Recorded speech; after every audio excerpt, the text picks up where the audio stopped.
Welcome back to the You Not Me podcast with Chris Behrmann. In the past couple of weeks, we have not been short on reminders that evil and darkness often consume this world. We've seen a senseless stabbing, a potshot political execution, even the malicious murder of school children. Maybe something on that list really hit you close to home in the past couple of weeks. I know that for both of us, it's something that we've spoken about at length, and I would imagine that you too have felt some kind of horror or sadness or even, some kind of burning and righteous anger about all of this stuff that's going on. The reality is that in life, like one day this darkness is going to hit closer to home. Maybe you'll lose a friend. Maybe the pain that you're going through will just paralyze you. The suffering might swallow you up. We don't want to trouble you or cause some kind of future anxiety for you, but rather we just say this to invite you to start to prepare yourself in the present. And I know, Chris, you obviously have, and I think probably all listeners have experienced this in some way where maybe you're standing under cloud cover and somewhere off in the distance, you can see the sun penetrating through the clouds and still shining somewhere. And that's the reality, is that the sun is always shining. No matter the darkness that seems to overwhelm you and put you into despair, whether you feel it, you see it, or you know it, you just have to position yourself to experience the sun and the light and the warmth that it brings. Even in the beginning of John's gospel, John writes that the light shines in the darkness, and the darkness has not overcome it. And yet, at the same time, Christ has promised that in this world, you will have trouble.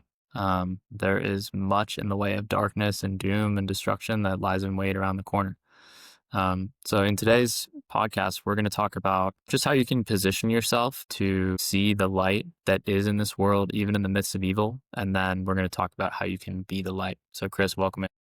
Thank you. Yeah, it's definitely been, I think the past couple of weeks is been a reminder, unfortunately, of what's been happening for thousands and thousands of years. There is always darkness, there's always hurt, there's always pain, there's always suffering. But I mean, that's the beauty of what you and I know, and that's where I think what we're trying to do is point you to find a way instead of despairing, but to find hope. And I think just to start to invite the listeners into a place where they can begin is 30,000 foot perspective that we've spoken about before. So maybe touch on that just to open.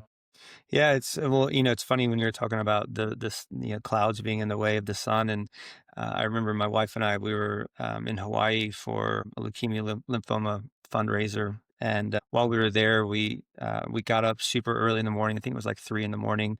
and loaded into a van to go up to the top of Mount Haleakala. And supposedly, when you go there and you watch the sunrise, it's almost like being on just like another planet, where you just see this amazing, huge sun rise, and supposedly it's just breathtaking. And unfortunately, the day that we went there, it was totally cloudy. You couldn't see a thing, and it was misty, gloomy, dark. And I remember we're standing there, and we'd been there for a while, and then the driver of the van is like, "All right, everybody, let's go." My wife's like, "Wait a second, what are you talking about?" And the thing is we didn't see the sunrise because of the fact that the clouds were in the way. It was heavy fog and cloud cover, but the sun still rose. It's just we were in a place that we couldn't see it. And I think that's the biggest thing, is that when we get head down, whether it's in work or things that we're going through or suffering, if we don't take the chance to step back or to look up and see, what is actually really happening, and to remember, to be reminded of what has happened and what our future holds. And I think, to your point, when you're in a plane flying at 30,000 feet and you look down, um, people, roads, cars, everything seems small, but also even like these tracts of land that when your feet are on the ground and you're looking, you don't see these actually really kind of visible lines that separate them, and they're very orderly. But when you're at 30,000 foot view, you see these lines that looks like just these perfect squares. And there is order in the fact of we have a hope and we have things that we can cling to. But in the midst of this world where there is a lot of franticness, a lot of disorder, a lot of people operating just on emotions versus truth, and we forget that many, many, many years ago, we needed each other. We lived in a community where certain people, they had jobs that nobody else had, and we depended on them to provide for the entire community. And we were in, lockstep. That doesn't mean we perfectly agreed or perfectly loved or liked everybody, but at the same time, there was a common humanity, a common thing that united us, is that we were a part of this, little community or whatever it is. And now, because of phones, because of computers, because of all these things, we can exist and have a neighbor next door to us that we've never met or talked to. And we can get along just fine without ever knowing them or knowing many people. And I think that's the hard thing is, we've talked about this before, is, loneliness is one of the biggest things that's killing us. And the lack of relationships. And really, it's because we forget to step back and see what matters most instead of just looking and focusing on only what our life is about and doing and our own troubles versus taking into account the troubles of people around us and loving others and caring deeply about people around us. And I think that that's the biggest thing is when we step back, we realize, and we are so connected and united, but sometimes when we get down to the ground level, we forget that and we just worry about our own things. That's a great point, and I think as well that, you're by no means saying that, we just zoom out and then, just, I don't know, play this whole like Zen kind of game where it's like, oh, I don't feel anything, because I'm outside of this world. Like you're not, like you're still in the world. It's just the perspective that you get and the objectivity that that perspective affords you is what makes the difference. It's like, when we talked about truth in the past, it's just things as they actually are. And that's all that it is the 30,000 foot perspective, I think, is just seeing things in their proper perspective, not being consumed by your emotions, but also not rejecting your emotions at the same time, like acknowledging them. They are real, but they're not always true. And I think that when you have that kind of perspective, everything kind of is able to fall into its proper place. And it's this whole wonder that we get, when we fly on planes. It's the reason why people are always taking more photos when they're at 30,000 feet than when they're on the runway, right? Like it's because the perspective and the wonder that you get at that level and that viewpoint is so much better. And you can see the whole picture. I think one of the things that I would also like for you to touch on is just to maybe help listeners to consider ways that the clouds of life can block light and joy for them, or ways that the clouds can even kind of like dim their perspective a bit, or even the things that might keep them from, zooming out to 30,000 feet in general. Maybe thinking about just always being in front of a screen, never being out in nature, or things like that. So if you can maybe hit on those few points there. Yeah, I mean, the crazy thing is if we just sit, I mean, especially with how polarizing, the news can be at times, depending on which channel we watch or whatever. You can sit there and whether it's you're just stuck in the news all the time, you can fall into despair, you can fall into anger, you can fall into frustration. Um, again, it's like, but part of it is what is truth? What is your future? And then in the midst of what you're going through, how can you still find hope and how can you still find joy and how can you still find peace? And I mean, I've seen this with cancer patients. Sadly, I think there are about 6 people in my life that are either my age or younger that are battling cancer right now. And what's been amazing is to see how some people are handling it differently. And a lot of it has to deal with where their hope is found and what they're looking at. And I mean, you and I have talked about just even injuries in sports and how it can be despairing because you're like, oh my gosh, I've been working hard doing all these things and now it's taken away, whether it's for good or for a certain period of time. And those clouds, if we allow them, can totally steal our joy. um, and belief is understanding that there's something that we don't just see yet that will come to fruition. And the problem is fear, anxiety, frustration is when we forget that the unseen is still a possibility, but even though we don't just see it right now. And it's going through those times that are hard that actually can produce even more strength and endurance for us. Maybe not feeling like at the moment it is, but in the future it can. It'll make us better, make us stronger to handle the next hard time, because it's not a matter of if, but when another trial or storm comes. And I think that, I mean, I heard it said one time that if you imagine that you're a sports fan of, say, whatever basketball team, and if you're watching a game and it's in the second quarter and your team's down by 30 points, you're like, oh my gosh, and you're stressing out and you're frustrated. And then you're just on the edge of your seat, like, oh my gosh, despairing that we're not going to come back. How is this going to be possible? In that moment, you're stressed and you're anxious about what the end result will be of the game. But what if you knew before the game even happened, or if you're watching a replay and you know that your team comes back and wins by 5? Well, in that second quarter, when you're watching the game with people that haven't seen it yet, they're stressing and freaking out, and you're actually totally at peace. You're like, you know what?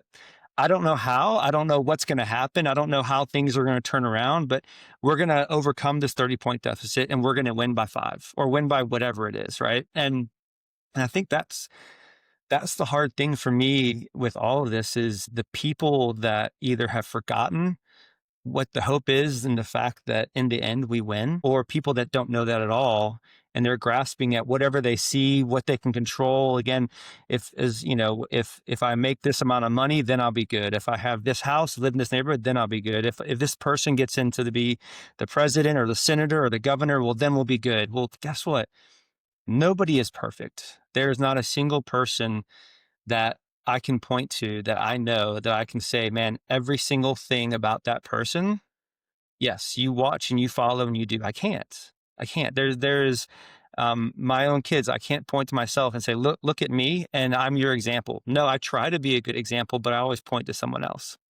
And I think that's what's missing in this life right now, is with the people that are suffering, is they have nothing to look to. They have no hope other than what they see right now. And sometimes what we see isn't always true. And sometimes what we see is clouded by the clouds, by the storm, and we don't see the sun through the shadows and the storm and the clouds around us.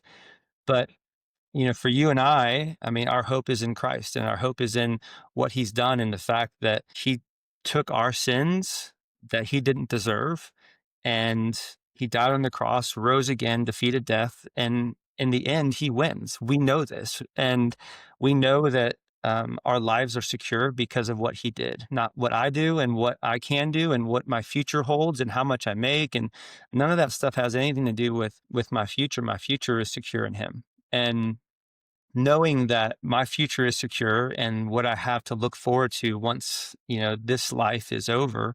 One of my favorite quotes is, when Dietrich Bonhoeffer was taken away to be put to death, he knew he was going to be put to death, and his fellow prisoners were stressed, and they were like, no, I can't, because he was such a great light to them, such an encouragement while being imprisoned.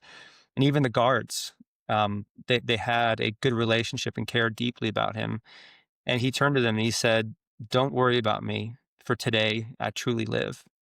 And for us, this life is but a breath. And if we hold on to this life as being like, it has to be great, I have to have ease, I have to have prosperity, I have to, this is all building up our strength, building up our endurance, not only for the next life, but just for the people around us, to be a light, to not allow the darkness to overcome us, to remember that there is still beauty, there is still joy. And if we just sit in a box in our house and watch a box or a flat screen TV, and we just listen, negativity, well, guess what? We're going to be anxious. We're going to be stressed. We're going to despair. And the greatest cure, whether you have cancer, whether you are in a bad financial position or whatever it is go step outside. To your point, whether it's getting in nature, going to be around people, those relationships, which is what we're trying to point everybody to with You Not Me, is relationships will help make everything better. And ultimately, there's one relationship that makes everything clear, and that's your relationship with Christ. And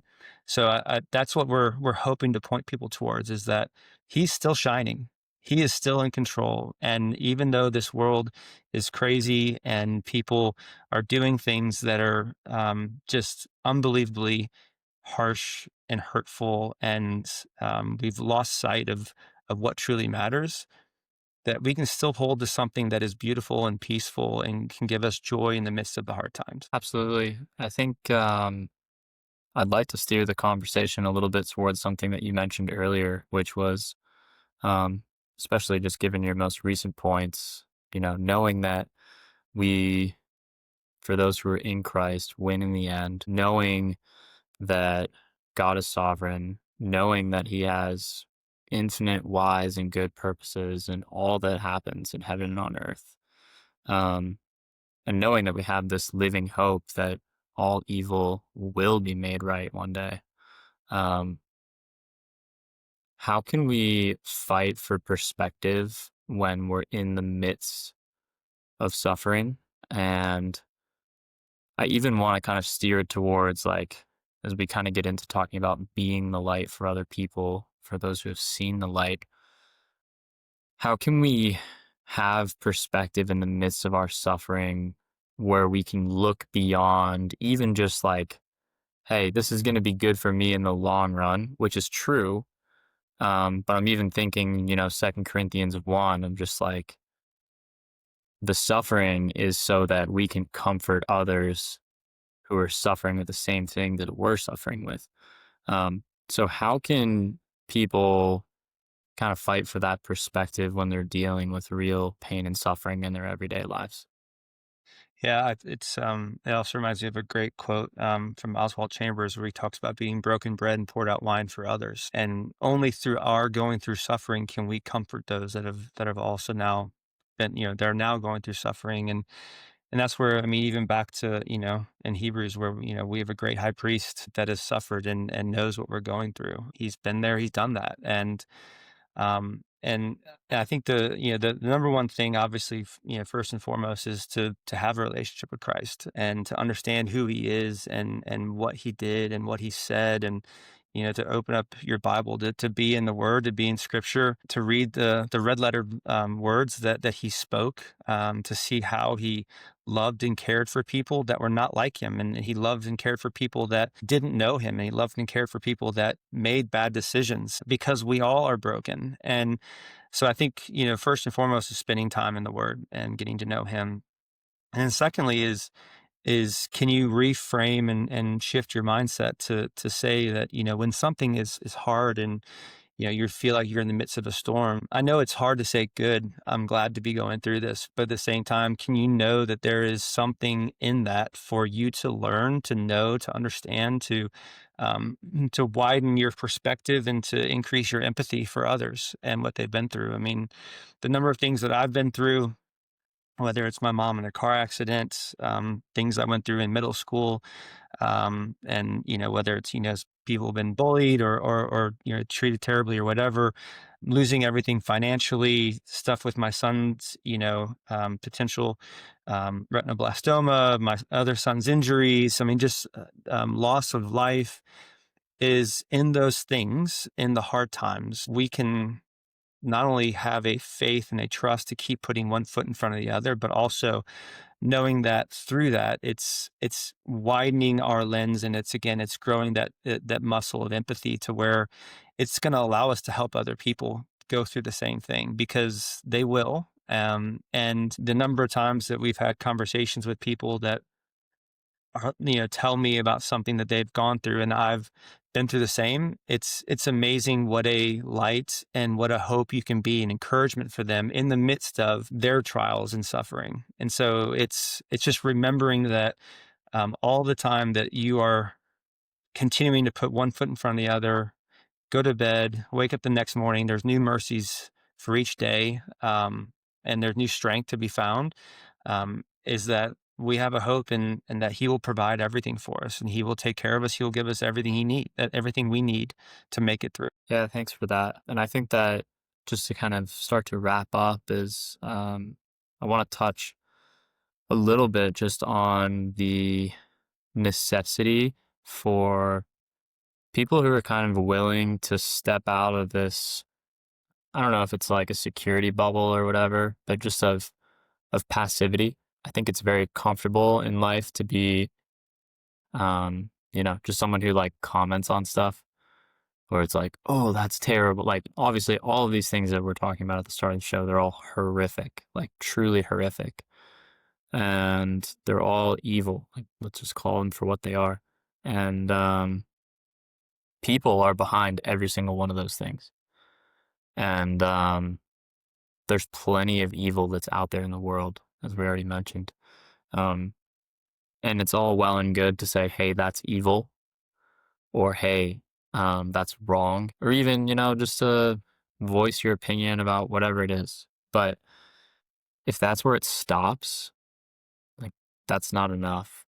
And I just say that because the world needs more people who are going to take a stand for things that are right and good, but not just take a stand, but then actually go and like live that. So if you could just kind of touch on that as we look to wrap up here.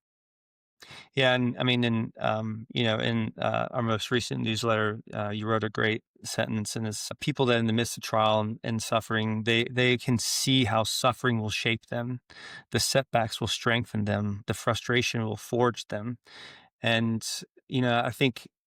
If we don't know that the sun is always shining, it's hard for that to happen because I think that's part of the problem is the people that are going through the suffering, the setbacks, the frustration if we don't have a hope for the future, we get bitter and we fall into despair and then we lash out. I mean, the number of times that I've spoken to people that work the front desk at a cancer center that have a smile every time, even though maybe patients treat them horribly or talk poorly to them, are short with them. But those people are going through something really hard. And just like we've talked about in the past, like there's always one thing that people are going through that we don't know that's happening, but it's causing them to act out of character.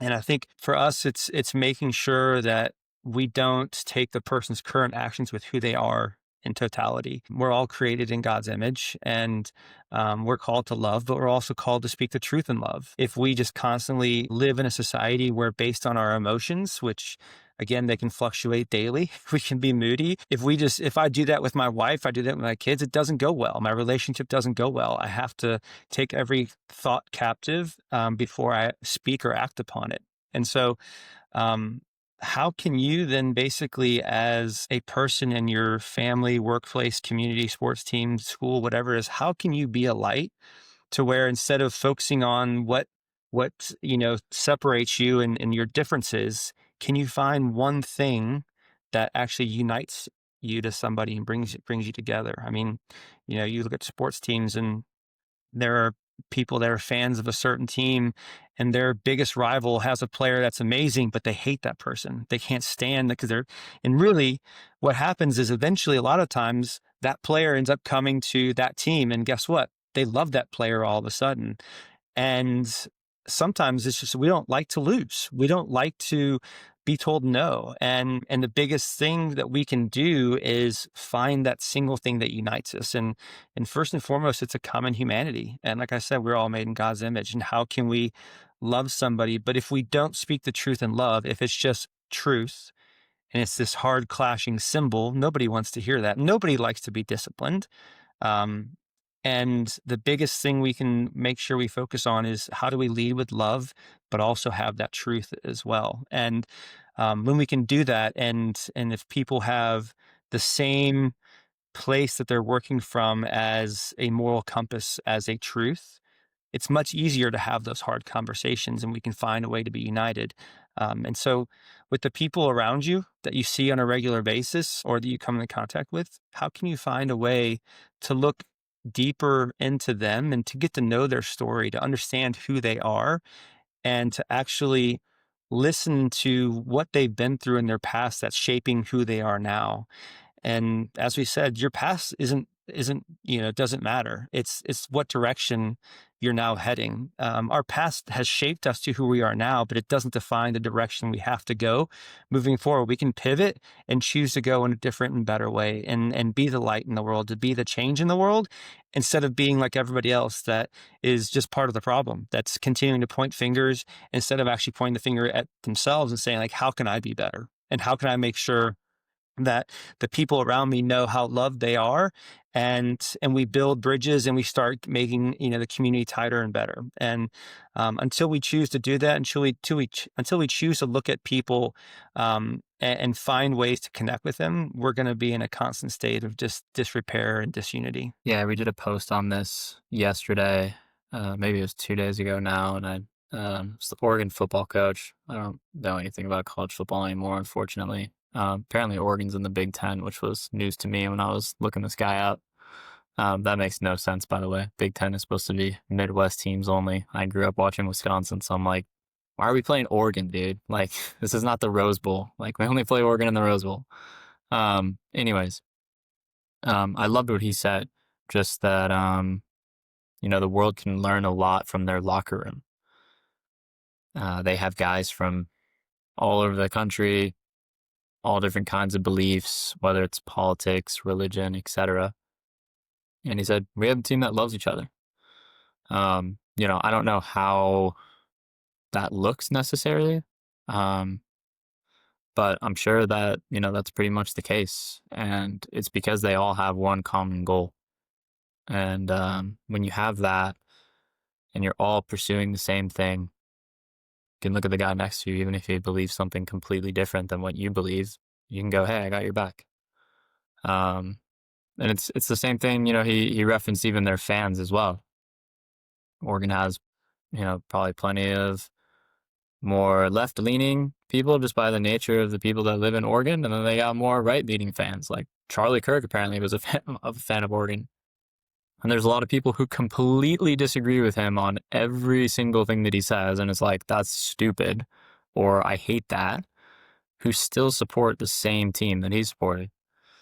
And so I think that, whether you look at sports or, serving in the community or, just other kinds of places where people can gather and relationships can build, I think that's where like a lot of this stuff really starts to click. Is it's like, I don't have to have the exact same beliefs as you on literally every single thing under the sun in order for me to be in the same building or on like, even to support you in some kind of way. Um, and I think it just takes a lot of humility, but also just a lot of like grace for other people. And yeah, unless you've seen the light, it's always going to be hard to do those things. Any closing words, Chris? Yeah, I think the other hard thing right now that what we're dealing with is there are a lot of children that are growing up in families where they're not loved unconditionally. They're loved conditionally based on the results in school, sports, do they have good manners and whatever. And this is happening in the workplace too, is people are no longer part of a team.